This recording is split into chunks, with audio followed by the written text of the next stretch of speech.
All right, welcome back. It's still East Central, and we're still here to give you all the entertainment updates that you need to know. Now, we've served you the news, and it's now time. We're going to be having a very interesting conversation for music lovers. Now, songwriting, turns emotions, ideas, and stories into music that connect listeners. Now, the essence of great songwriting blends emotion, creativity, and structure to resonate deeply. Now, today, we'll be discussing the art of songwriting and composition, and joining me on the show is songwriter and artist Phola Preye. Phola, how you doing? Hi. What's good? What's good? All right, it's good. It's good to have you on the show today. It's good to have you on the show today. Now, let's go right into it because of time. Now, we're talking about songwriting and what it entails. Now, can you walk us through a typical composition process when creating a song? Do you have like a way or a kind of routine that you do to make sure that you write properly and working on a project? For me, I feel like it works differently for different songwriters or any artist. For me, there's no one way to writing or composing because you get inspiration at different times. Sometimes it could be in the course of production when you're in the studio with the producer, in the course of trying to create the beat. I get an inspiration. Sometimes I could just be in my home, maybe seeing a movie, and next thing I get an inspiration, I quickly voice record it. You get inspiration. Like, there's no one rule to how you compose or how you write a song. Interesting. Now, speaking from where you say there's no one rule, because if you say that is the situation, how do you find the balance between expressing personal experiences and creating songs that resonate with a wider audience? Because sometimes people write from their personal experience and things that suit them. So how do you write for the larger audience and not just yourself as a writer? Okay, that's the thing. For me, again, it's a different approach. I always tend to write for myself because I feel like as human beings, we're all connected one way or the other. I don't know, sometimes online, you could just see someone write something and then you're experiencing the same thing. So I have it at the back of my mind that, okay, I'm writing for someone, and that someone can be anyone, can be everybody. Yeah. So I don't get really crowded with, how are people going to interpret this? How are people going to read this? Are people going to experience it the way that I would want them to? So I write for myself first, then I believe somewhere, someplace, someone has the experience, or someone is going to experience the same thing and then can relate with the song. Okay, so I'll take up from what you just said, speaking about writing for others. Now, you've written a couple of songs for other people as well, aside yourself. And looking at it, what is your approach in writing music for a different genre from what you do as an artist? Now, you writing a song for somebody else that's probably doing a different genre of music. So do you adapt a style, or tell us how that works? Okay, this aspect of it is very difficult, especially when you're dealing with an artist that is not doing the same genre as you. So there's a process of research, understanding the artist that you're working with, what the artist wants and needs from you. Then there's also the producer in question. Okay, what kind of producer is this person? And then trying to merge both of them first before putting in yourself. Okay, I see. I see. It works for me though. So you're saying you rather focus on the person you're writing for to understand what they're trying to bring out. Understand. Yeah. Okay. Exactly. My approach, I do my research. Okay, who's this artist? What kind of music does this artist do? Okay, what's this artist looking for? And then also the producer in question, what's the approach? So there's always this back and forth when you're writing for an artist. And of course, I always put me in it. I always put my sound in it. A touch of you. Sorry to cut you. There's some songwriters that even if you do not see their name under the credits, you can tell because there's a signature to how they write. You could tell that, oh, this person wrote this song. I can tell Lojiro was on this song. Exactly.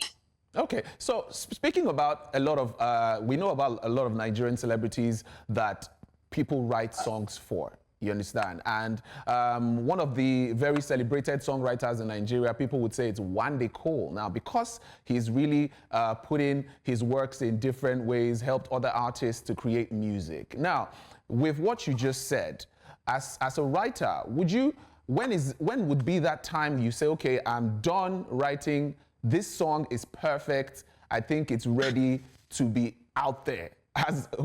When does that, do you ever get to that point with your writing or for other people as well? I always tell myself, like, art in general is never finished. It's never finished. So it takes a lot of discipline to say, okay, this is it, let me stop here. Do you understand? Like, art is never finished. You can never finish composing a song. There are some songwriters, when the song is out there, or artists, musicians, when the song is out there, in the course of hearing it over and over, you come across something and say, oh, I wish I did it this way, I wish I did it this way. So art is never finished. You just have to discipline yourself to tell yourself, okay, it's okay to go out right now. Okay, so as a writer now in the industry, as a songwriter and an artist in the industry, do you think that songwriters are getting enough recognition into talking about royalties and every other thing that they need to get, looking at how the industry is moving very fast? Because we have a lot of songs out there that writers just put their work and they don't really say anything about it. What do you think about the recognition for songwriters?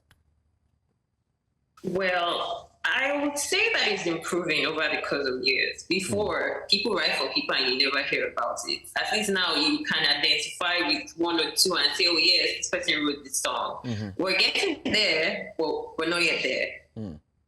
So do you think there's anything that should be done to make sure that this destination we're getting to can be quicker, or do you think there's anything that needs to be put in place? Contracts, whatever it is. Yeah, okay, if I should advise songwriters, I would say they should not only concentrate on the creative aspect of this industry. I would plead with them to also learn the business aspect so that they can protect their own interests. Interesting. Now let's quickly touch on some of since you spoke about them, not just concentrating on creating and also the business aspect of things. Now, so a lot of times it's the creator or the creative person is usually focused on, let's just get it done and let it be perfect, and forget about the marketing process. Do you think it is necessary? Because sometimes they say it affects their creative process. As a songwriter, would that disrupt your flow if you're also focusing on how this would be monetized and all that? Would that disrupt your flow of creating? Okay, so how it works for me, I do understand that. How it works for me is I deal with the creative process. I talk business afterwards. And most I don't talk business for myself. I have my manager who handles that. But on the side, I just concentrate on the creative aspect, and afterwards, okay, contract. Okay, how many percentage, please, and what am I doing? We just come on an agreeable term before the song comes out. So as a writer, I just wanted to ask this because a lot of people say that they experience the writer's block. Does that ever happen to you when you are trying to create and you get to a point where nothing is coming? And how do you, if it has happened to you, how do you navigate around this to help, improve on your process? Okay, I always like to personalize this thing. Like I said, there's no one way to creating. Okay. There's no one way to creating. I had a writer's block when I first came in contact with a producer named Bigfoot in Your Face. Okay. She sent me so many beats and I couldn't write to one for about 6-9 months. I was so frustrated. People came to me telling me, okay, you need to do this, that I did try, but didn't work. Okay. So in the course of the blog, you would discover what works for you. So what worked for me was I just forgot about writing or creating and just live in the moment. I go out with my siblings. I see a lot of movies. I just try to enjoy life. And from somewhere, someplace, I just got the inspiration to write. And it was the experience, the cause of experience through the blog that I wrote about. Interesting. So now let's talk about composition now. How do you collaborate with other artists and producers or musicians when composing? You know, how do you collaborate with them? Do you pick everybody's brains to create this piece as being the first point of contact for the creation process? How do you collaborate with them? It also depends with the people that I am working with. Some people prefer them giving you the beat and saying this is what they want the song to, they express how they want the song to go about, and then you in your quiet time, you write. While some other people want to be through the creative process, like in the studio with them, with the producer, the A&Rs, and maybe other songwriters, and then we all just put heads together and create. So different project, different fields. So as a songwriter, have you ever had situations where you and the artist have diverse ideas and you feel this is going to be the hit and the artist is telling you, no, I don't really like this kind of the direction you're going? Has that ever been a situation with you, and how were you able to handle that?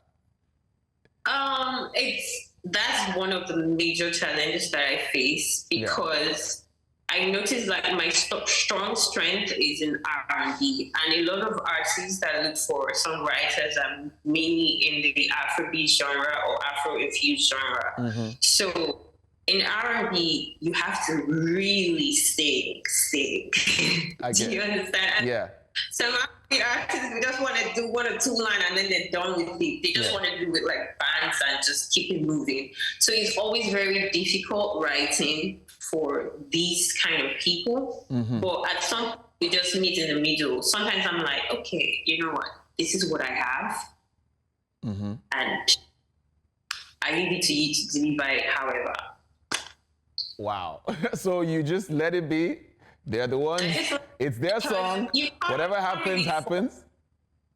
It happens a lot. You can't really force the right emotions on people. I mean, to deliver it. It can never be exactly how you want it. You always have to compromise one way or the other. Even when I write for myself, sometimes in my head, I have a picture and I really be hard on myself to try to deliver it the way I have it in my head. But it's never really how it is up here.